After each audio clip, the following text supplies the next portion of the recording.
a todos y todas. Cordial saludo a los que me conocen y a los que no me conocen. Mi nombre es Ramiro Alberto Pinilla Galeano y me defino como un defensor del derecho fundamental a la salud y un defensor del derecho fundamental a la participación ciudadana. Es grato comentarles también que soy la persona que lideró la asesoría y el acompañamiento en la presentación de las primeras tutelas colectivas en Colombia basada en esta ley, la ley 1751 de febrero 16 del 2015. Tutelas presentadas en favor de los menores, de los niños diagnosticados con trastorno del espectro autista. Pues bien, estas tutelas se fundamentaron en esta ley que es muy importante, ley que para los que consideramos que es una ley que vino a generar unos cambios en el sistema de salud, para nosotros los partidarios de esa opinión es una ley de amplio espectro y de un contenido netamente garantista. Es una ley que por ser estatutaria es muy importante porque es una ley blindada, es decir, que tiene casi la categoría de una norma constitucional y eso implica que cualquier decreto, ley, circular, resolución o cualquier otra norma que sea de baja categoría o de inferior categoría que se le oponga al contenido de esta ley dentro del marco que señala de acuerdo a los principios en sus 26 artículos se entiende derogada. Es decir, en palabras coloquiales, es como si no existiera. Pero bien, esta ley la traigo a colación porque hay mucha agitación y esa es la motivación que me lleva a hacer este video por los anuncios del Ministerio de Salud en torno a la muerte del POS. Es decir, que desde que esta ley fue sancionada por el señor presidente el 16 de febrero del 2015 hasta hoy, han transcurrido 2 años. 2 años. Y el Ministerio acaba de informar que el POS estuvo vigente hasta el 16 de febrero de este año, es decir, que murió el POS. Entonces la gente se pregunta, si ya no hay POS, ¿qué entra a llenar ese vacío o qué entra a sustituirlo? Pues bien, ese vacío entra a ser llenado por el artículo 15 de la Ley Estatutaria de la Salud, que entre otras cosas consagra unos criterios para las exclusiones. Aquí quiero detenerme porque es muy importante, antes de llegar al artículo 15, que es el que nos mete en el tema de las exclusiones y coberturas, hablar del artículo 8 de la Ley Estatutaria de la Salud. ¿Por qué? Porque ese artículo 8, que también fue objeto de la modulación por parte de la Corte Constitucional, es decir, que la Corte Constitucional, al determinar si la ley estatutaria se ajusta o no a la Constitución, lo hizo mediante una sentencia, y en esa sentencia la Corte vierte todo lo que es el alcance y los efectos de los 26 artículos de la nueva ley estatutaria. Señala cómo se debe interpretar y hasta dónde va todo lo que es el espectro protector de esta ley. En consecuencia, también es muy importante tener claro que la Corte Constitucional, a través de esta sentencia, pues determinó unos parámetros fundamentales para poder entender esta ley. Pues bien, el artículo 8 de esta ley consagra un principio que es el principio de la integralidad, lo que genera un rompimiento de la manera como se venían dando las cosas en el sistema de salud. Bajo la vigencia de la Ley 100 y sus reformas, es decir, hasta cuando existió el POS, la regla general era que las exclusiones y lo no previsto por el financiamiento del sistema de salud, es decir, lo que no tenía cobertura, era el principio general, era la regla general, y por eso las EPS se dedicaron a negar servicios amparados en lo que se llama el POS, y excepcionalmente venía el reconocimiento. A raíz de la entrada en vigencia del artículo 8 de esta ley, el fenómeno se invierte, es decir, que esta regla pasa a entenderse de manera invertida. lo que prima en pos del derecho fundamental a la salud es que todo lo que requiera el paciente le debe ser provisto y le debe ser cubierto. Y excepcionalmente habrán exclusiones. Esto fue lo que llevó precisamente a que ante la negación hecha por las EPS, la gente tuviese que acudir para enfrentar esto a las tutelas. Y evidentemente las tutelas han venido en aumento desbordado, que las cifras han sido recogidas en un estudio muy importante que es esta publicación de la Defensoría del Pueblo referente a la tutela y los derechos a la salud y a la seguridad social, que viene siendo analizada y monitoreada desde años atrás, y este estudio es del año 2014. En consecuencia, no lo digo yo, sino lo dice la Defensoría y lo afirma soportada en las estadísticas. En consecuencia, ¿qué debemos decir? Que el POS, al dejar de existir en el universo jurídico, viene siendo reemplazado por el artículo 15. Pero ojo aquí, que es donde comenzamos a desentrañar una de las enormes confusiones. Tenemos aquí el POS, y el POS, nos dice el Ministerio, en virtud de la nueva ley, desaparece. Al morir el POS, ¿qué lo sustituye? ¿Cómo se llena ese vacío?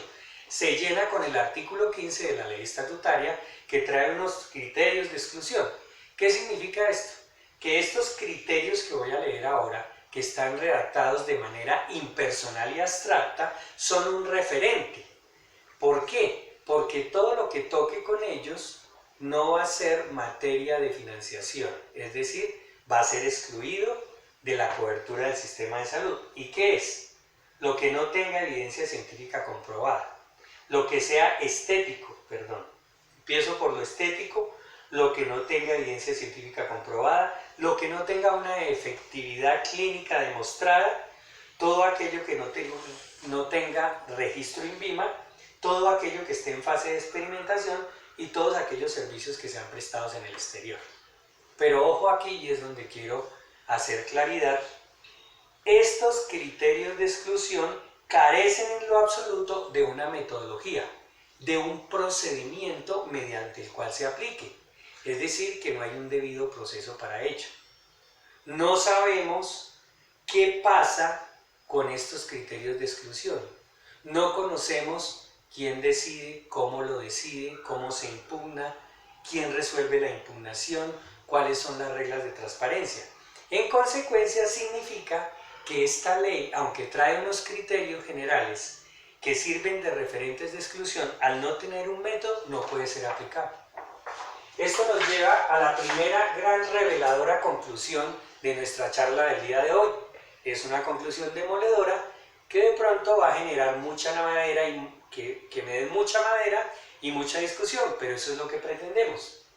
En este momento, la real situación jurídica del sistema de salud es que ante la eliminación del POS hay una cobertura total e ilimitada. Es decir, en este momento ninguna EPS está con piso legal para hacer negación de servicios. Ahora, se diría que lo que yo digo es falso, pues existe el artículo 15 de la ley estatutaria que trae los 6 criterios de exclusión. Pero como ya vimos, esta norma, artículo 15, con sus criterios de exclusión, resulta inaplicable porque no tiene una metodología o está carente del procedimiento mediante el cual podamos aplicarla. Esto significa que ante la carencia de este procedimiento, ni las EPS están en condiciones de negar servicios y los jueces se encuentran sin piso jurídico para fallar las tutelas. ¿Esto qué significa o esto qué traduce? Que en mi sentir, las tutelas que se reciban a partir del día de mañana por parte de los jueces no podrían ser decididas en derecho. ¿Por qué? Porque al no haber piso jurídico no habría negación. Y si existe una negación, lo que se debe reclamar es ante la Superintendencia de Salud, que es el organismo competente de vigilancia y control.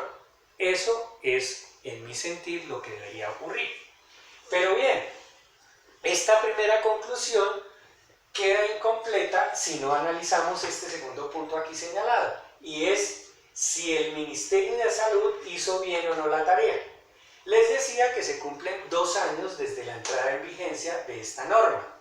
Y en esos 2 años el artículo 15 definió que el ministerio tenía ese plazo y aquí surge la otra confusión. De ese plazo de los 2 años surgen 2 vertientes interpretativas del artículo 15 de esta ley. Una dice que ese lapso de los 2 años es lo que se le concedió al ministerio para crear un nuevo listado de exclusiones con base en los 6 criterios, lo que algunos han denominado la creación del nuevo POS. Y otra que es una tendencia totalmente opuesta a esta, que se basa y argumenta en lo siguiente, que los 2 años conferidos y otorgados por el artículo 15 no son para crear el denominado nuevo POS, sino son para crear el mecanismo mediante el cual los 6 criterios puedan ser aplicados para que esta norma resulte aplicable y no quede en este momento en la abstracción. ¿Eso qué significa? Que el ministerio salió a anunciar que ya tiene listo un procedimiento mediante el cual existen 4 fases. Una fase de nominación y priorización, una fase de análisis técnico-científico, otra fase posterior de consulta a pacientes usuarios y otra fase en que el Ministerio de Salud consolida y publica todo lo hecho. Pues bien, eso es lo que dice que el ministerio constituye el procedimiento para crear las nuevas exclusiones. Pero en nuestro sentir, eso no corresponde al lineamiento real señalado ni en la ley ni en la sentencia de modulación de la Corte, debido a que no puede haber contradicción en una norma de carácter estatutario. Es decir, no puede el artículo 8º introducir el principio de la integralidad y en el artículo 15 revivir el nuevo POS concediéndole esas facultades al ministerio. Creo que eso es absolutamente contradictorio y en ese sentir se impondría la interpretación mediante la cual la tarea que debió haber hecho el ministerio y que aún no la ha hecho pasado el lapso otorgado por la ley es la elaboración del mecanismo. Y eso tiene su lógica. Imagínese usted, señor usuario y paciente, si usted es convocado por el ministerio a una mesa de trabajo, a una audiencia o a exponer en su sentir, le van a pedir que usted haga aportes para que usted diga qué es lo que quiere que ese nuevo listado no le cubra con base en esos criterios.